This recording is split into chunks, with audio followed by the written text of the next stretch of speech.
هذا التين فركماني، شايف تين، وهاي جوا التيني طلع عليها مع نظفها، ما تقولي عنها الا شمع، شمع العادي، وطعمها عسل، لا هي احلى من العسل. هاي ربانيه، هاي حلاوه ربانيه، هاي مش زي الكنافه بحطوا عليها قطر وبحطوا عليها سكر ومش عارف شو، هاي من الله جاي حلوه. هذول الباعة أجوا من صباحية ربنا، حمالين بصناديق فيها تين، يعتبر الألذ في فلسطين لأنه جاي من قرية تل قضاء نابلس. شوف كيف البحر بيضحك لك.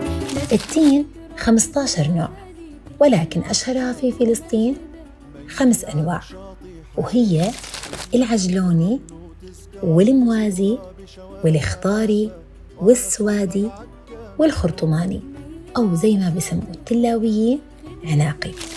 تختلف الأنواع فيما بينها بدرجة الحلاوة والحجم واللون من جوا ومن برا.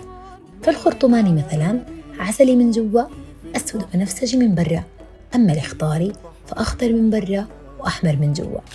المهم احكوا لنا، أكلتوا تين السنة ولا راحت عليكم؟